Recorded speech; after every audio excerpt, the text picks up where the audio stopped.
ሰላም እንኳን ወደዚህ ዳሰሳ በደህና መጣችሁ። ዛሬ የምናየው ጉዳይ እጅግ አስገራሚ ነው። ጥንታዊ ቃላትና ቅዱሳት መጻሕፍት ለዘመናት እንዴት ተጠብቀው ቆይተው ዛሬም ድረስ በዘመናዊ ገጾቻችን ላይ ሕያው ሆነው ሊቀጥሉ ቻሉ? ይህን ድንቅ ጉዞ አብረን እንቃኛለን። እሺ፣ እስቲ ወደዚህ ጉዳይ ጠለቅ ብለን እንግባ። የዛሬው ዳሰሳችን አራት ዋና ዋና ክፍሎች አሉት። መጀመሪያ የተቀደሱ ጽሑፎች እንዴት እንደሚተረጎሙ እናያለን። በመቀጠል ሴፕቱጀንት ምን እንደሆነ እናብራራለን። ከዚያ ወደ አፍሪካ ቀንድ በመምጣት የኢትዮጵያውያን የግዕዝ ትርጉም እንቃኛለን። በመጨረሻም እነዚህን ጽሑፎች ዛሬ ላይ እንዴት ጠበቅን እንደምናቆያቸው እንመለከታለን። እንግዲህ ነገሩ የሚጀመረው ከዚህ ነው።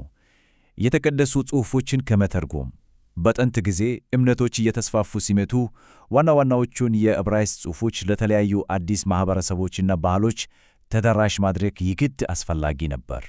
ታዲያ እዚህ ላይ አንድ ትልቅ ስም እናገኛለን፣ ሴፕቱጀንት። ሴፕቱጀንት ስንል ምን ማለታችን ነው? በአጭሩ በጥንቷ ቤተ ክርስቲያን በስፋት ይሠራበት የነበረው የዕብራይስጥ ቅዱሳት መጻሕፍት ወይም ብሉይ ኪዳን የግሪክኛ ትርጉም ነው። ይህ ትርጉም ለዛሬው ታሪካዊ ትንታኔያችን እጅግ ወሳኝና መሠረታዊ የሆነ ጽንሰ ሐሳብ ነው። ታዲያ ስለዚሁ ስለ ሴፕቱጀንት አመጣጥ፣ ስያሜና ይዘት እስቲ ትንሽ ጠለቅ ብለን እንመልከት። 70 ይህ ቁጥር ዝም ብሎ ቁጥር አይደለም። ትውፊቶች እንደሚሉት ከሆነ ይህን ታላቅ የዕብራይስጥ ጽሑፍ ወደ ግሪክኛ ቋንቋ የተረጎሙት 70 ምሁራን ነበሩ። በዚህም ምክንያት በዓለም አቀፍ ደረጃ በአካዴሚው ማኅበረሰብ ዘንድ ኤልኤክስኤክስ ተብሎ በሮማውያን ቁጥር ይጠራል። ይህም ቀጥታ ትርጉሙ 70 ማለት ነው። ይህ ስብስብ ምን ያህል ግዙፍ እንደሆነ ታውቃላችሁ? ሴፕቱጀንት ከዘፍጥረት እስከ ዘዳግም ያሉትን መሠረታዊ የሕግ ጽሑፎች እንደ ኢያሱና መቃብያን ያሉ ታሪካዊ ዘገባዎችን፣ መዝሙረ ዳዊትና ምሳሌን የመሳሰሉ ጥልቅ የጥበብ መጻሕፍቱን እንዲሁም ከሆሴዕ እስከ ኤርምያስ ያሉ የነቢያት ሥራዎችን በአንድ ላይ አቅፎ ይዟል። በአጭሩ እጅግ ግዙፍ የሆነ የቅዱሳት መጻሕፍት ክምችት ነው። እሺ፣ አሁን ደግሞ የጂኦግራፊ ትኩረታችንን ከግሪክ ተናጋሪው ዓለም ወጣ እናድርግና ወደ አፍሪካ ቀንድ እንጓዝ። እዚህ ጋር ነው ሌላው እጅግ ጥንታዊ፣ ወሳኝ እና አስደናቂ የሆነው የኢትዮጵያ ግዕዝ የትርጉም ወግ ብቅ የሚለው። ይህን ጥልቅ ታሪክ ደግሞ በሚገባ የሚያሳየን ይህ የጥናት ሥራ ነው።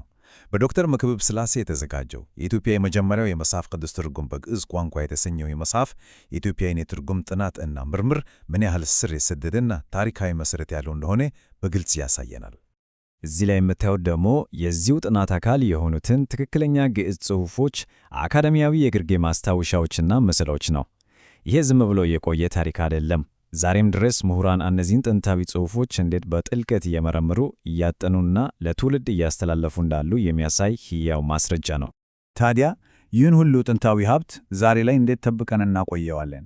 ተቋማት እነዚህን ታሪካዊ ሰነዶች ለዘመናችን ሰው ተደራሽ ለማድረግ ምን እየሰሩ ነው? ለምሳሌ የሴፕቱጀንትን ጽሑፎችን ለመጠበቅ የሚደረገውን አንድ አስደናቂ ዘመናዊ ጥረት ልንገራችሁ። በአሜሪካ የግሪክ ኦርቶዶክስ ሊቀ ጳጳሳት እና በሄሌኒክ የመጽሐፍ ቅዱስ ማኅበር መካከል የተደረገ ታላላቅ የጋራ ፕሮጀክት አለ። ዓላማቸውም የዚህን ጽሑፍ ትክክለኛ መረጃ አሰባስበው ለዓለም ይፋዊ በሆነ መንገድ ማቅረብ ነው። ዋናው ቁም ነገር ምንድን ነው ቃላችሁ? እነዚህን ጽሑፎች ሕያው ማድረግ ነው። ተቋማቱ 3 ግልጽ ዓላማዎች አሏቸው። አንደኛ ጽሑፉን ለሕዝብ አምልኮ እና ለግል ጸሎት ክፍት ማድረግ፣ ሁለተኛ በዓለም ዙሪያ በማንኛውም ቦታ በቀላሉ ተደራሽ እንዲሆን ማድረግ እና ሶስተኛ ለኦርቶዶክስ ቤተክርስቲያን አገልግሎት የሚሆን በአግባቡ የታረመ እትም ማዘጋጀት ናቸው።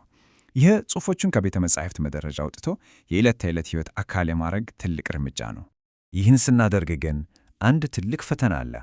እስቲ ያስቡት፣ ለሺህ ዓመታት ጽሑፎች ከትውልድ ወደ ትውልድ በእጅ ሲገለበጡ ጥቃቅን ስህተቶች መፈጠራቸውንና መከማቸታቸው አይቀርም።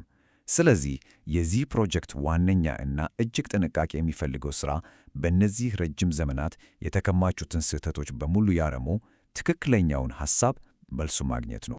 የዚህን ጥረት ትልቅ ስኬት በቅርቡ በተጠናቀቀው አስደናቂ ሥራ ማየት እንችላለን። በዶክተር ሚካኤል ቻትሲጊያኒስ መሪነት የመዝሙረ ዳዊት የመጨረሻውና በጥንቃቄ የታረመው እትም ለህትመት በቅቷል። ይህ ዘመናዊ ምሁራን ጥንታዊ ቃላትን እንዴት መልሰው እያደሱና ወደ ትክክለኛው ቅርጽ እየመለሱ እንደሆነ የሚያሳይ ድንቅ ማሳያ ነው።